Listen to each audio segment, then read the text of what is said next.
Hello बच्चों, स्वागत है आपका अपने चैनल डिफेंस ट्यूटर में। आज के इस वीडियो में आपको बताएंगे इंडियन कोस्ट गार्ड, नाविक, जीडी, डीबी और यांत्रिक के बच्चों के लिए भौतिकी यानी आपके फिजिक्स के कुछ एक्सपेक्टेड क्वेश्चंस को। यह आपके फिजिक्स का लेक्चर नंबर 22 होगा। इससे पहले हमने आपके लिए और भी 21 लेक्चर्स को दिया है, तो जिन्होंने भी अभी तक उन सभी लेक्चर्स को नहीं देखा है तो प्लेलिस्ट से जाकर देख सकते हैं। तो चलिए बच्चे, वीडियो को स्टार्ट करते हैं। और वीडियो में बढ़ने से पहले बता दें कि आज की इस वीडियो में हम आपके टॉपिक मेजरमेंट्स से रिलेटेड क्वेश्चंस को यहाँ पे बताने वाले हैं। तो चलिए वीडियो में बढ़ते हैं। और वीडियो में बढ़ने से पहले आपसे रिक्वेस्ट रहेगा कि वीडियो अच्छा लगे तो वीडियो को लाइक कीजिएगा और चैनल को भी सब्सक्राइब कीजिएगा। बच्चे, एक एक वीडियो को बनाने में बहुत मेहनत लगती है, तो बस आप सपोर्ट करें और दोस्तों में शेयर करें, वीडियो को लाइक करें, ताकि हमें इसी तरह मोटिवेशन मिलता रहे। तो चलिए स्टार्ट करते हैं वीडियो को। वीडियो में आगे बढ़ते हैं। पहला क्वेश्चन है आपका, बार इज़ द यूनिट ऑफ। बार एक किसका इकाई है? ठीक है, चलिए बार क्या है? बार एक किसका इकाई है? तो bar is the unit of, बताइए बार एक किसका यूनिट है? तो याद रखिए, बार एक क्या है बच्चे? एटमॉस्फेरिक प्रेशर का यूनिट है। किसका? Bar is the unit of atmospheric pressure. तो चलिए कुछ आपके बार के बारे में कुछ इंपॉर्टेंट चीज़ बताते हैं, तो नोट करके लिखिएगा बच्चे। क्या लिखिएगा? नोट करके लिखिएगा। पहला नोट है 1 bar. 1 bar is equal to 10⁵ pascal. ठीक है, क्या होता है? 1 बार इक्वल टू 10⁵ पास्कल, या फिर इसको कह सकते हैं आप बच्चे 100 किलो पास्कल। ठीक है, एक बार में 100 किलो पास्कल होता है। और दूसरी पॉइंट आपको कुछ बताए, तो यहाँ पे पहला आपका टेम्परेचर है। तो टेम्परेचर क्या है बच्चे? टेम्परेचर। तो टेम्परेचर का यूनिट क्या होता है? टेम्परेचर को हम सेल्सियस में लिखते हैं, ठीक है, और केल्विन में भी लिखते हैं। ठीक है, और नेक्स्ट है आपका तीसरा पॉइंट, आपको बता दें कि हीट। हीट का क्या होता है यूनिट बच्चे? ये देखिए, यूनिट हम आपको इसके लिए बता रहे हैं कि अगर आने वाले डिफरेंट क्वेश्चंस में भी अगर इन सभी को यूनिट पूछते हैं, इन सबों में से किसी भी ऑप्शंस के, तो आपको अगर पता रहेगा तो आपको क्या होगा? आसानी होगी बनाने में। अब देखिए, हम एक एक क्वेश्चंस को लेकर अगर डिफरेंट क्वेश्चंस बना दे तो क्या होगा? वीडियो भी बहुत ज़्यादा हो जाएगा और आपका क्या होगा? क्वेश्चंस भी बहुत ज़्यादा हो जाएगा। तो आपको क्या करेंगे, मैं एक ही क्वेश्चन समझाएंगे और उसी क्वेश्चन से क्या करेंगे बच्चे? आपको सारे डिफरेंट बनने वाले क्वेश्चंस को बता देंगे। तो इस तरीके से भी क्या होगा? आपका एक क्वेश्चन से बहुत सारा क्वेश्चन प्रिपेयर हो जाएगा। तीसरा है आपका हीट। तो हीट का क्या होता है बच्चे? हीट का होता है बच्चे कैलोरी। हीट को हम कैलोरी से भी लिखते हैं और क्या लिख सकते हैं बच्चे? एंड उससे जूल से भी लिखते हैं, कैलोरी एंड जूल से। चौथा पॉइंट आपका क्या है? चौथा पॉइंट आपका करंट है। ठीक है, तो करंट को हम किससे मेजर करते हैं बच्चे? इसका यूनिट क्या होता है? वोल्टेज, और इसे हम वी भी लिखते हैं। ठीक है, वोल्टेज और वी। तो ये क्या है? कुछ आपके नोट हैं, इसको आप याद कर लीजिए और अपने कॉपी में नोट कर लीजिए। तो क्या होंगे इसके answer? Option number C is the right answer. Bar के यूनिट किसके होंगे? बार के यूनिट, बार का यूनिट क्या होता है? वायुमंडलीय दबाव यानी एटमॉस्फेरिक प्रेशर। चलिए नेक्स्ट क्वेश्चन की ओर बढ़ते हैं।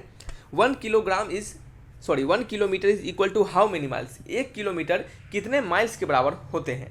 तो याद रखिएगा कि एक किलोमीटर्स जो होते हैं बच्चे, वो होते हैं 0.62 माइल्स के बराबर, यानी option number D is the right answer. चलिए इसके बारे में कुछ इंपॉर्टेंट नोट्स आपको लिखवाएंगे यहाँ पे, तो नोट करके लिखिएगा। पहला है आपका बच्चे कि 1 माइल इक्वल टू 1.56 किलोमीटर। एक माइल जो होता है बच्चे वो 1.56 किलोमीटर के बराबर होता है। ठीक है, तो 1 किलोमीटर किसके बराबर होगा?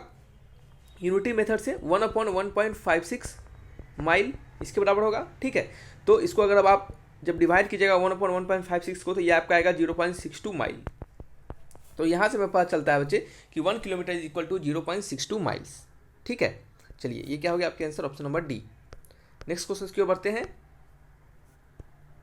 तो ठीक है बच्चे, चलिए नेक्स्ट क्वेश्चन की ओर। नेक्स्ट क्वेश्चन हमारा, kilo hertz is a unit of which measures. Kilo hertz जो होता है बच्चे, इसके हम किसको मेजर करने के लिए इस यूनिट का यूज करते हैं? किलो हर्ज का हम किस यूनिट को, किस क्वांटिटी को मेजर करने में इसका यूज करते हैं? ठीक है, तो किलो हर्ज जो बच्चे यूनिट होता है, ये एक यूनिट होता है बच्चे आपका फ्रीक्वेंसी का, इलेक्ट्रोमैग्नेटिक रेडियो वेव्स फ्रीक्वेंसी, यानी सिंपली आप फ्रीक्वेंसी भी कह सकते हैं, चाहे वो किसी भी चीज़ का फ्रीक्वेंसी हो, इलेक्ट्रोमैग्नेटिक वेव का फ्रीक्वेंसी हो या फिर साउंड का फ्रीक्वेंसी हो, किसी के भी फ्रीक्वेंसी हो, फ्रीक्वेंसी को मेजर करने के लिए हम किलो हर्ज का यूज करते हैं। किसके बच्चे? किलो हर्ज का यूज आपको करते हैं फ्रीक्वेंसी को मेजर करने के लिए। चलिए इसके रिगार्डिंग कुछ इंपॉर्टेंट नोट लिखवाना चाहेंगे, उसको याद रखिएगा बच्चे, ये बहुत ही काम आएगा। पहला है आपका पावर। क्या है बच्चे? पावर। पावर को हम, पहला ऑप्शन में हमारा पावर है, तो पावर को हम किससे मेजर करते हैं? तो पावर को मेजर करने का यूज करते हैं बच्चे हम वाट। क्या करते हैं? पावर को वाट से मेजर करते हैं, और इसे हम क्या लिख सकते हैं? जूल पर सेकेंड भी लिखते हैं। पावर को मेजर वाट से करते हैं, पावर का यूनिट वाट भी होता है और जूल पर सेकेंड भी होता है।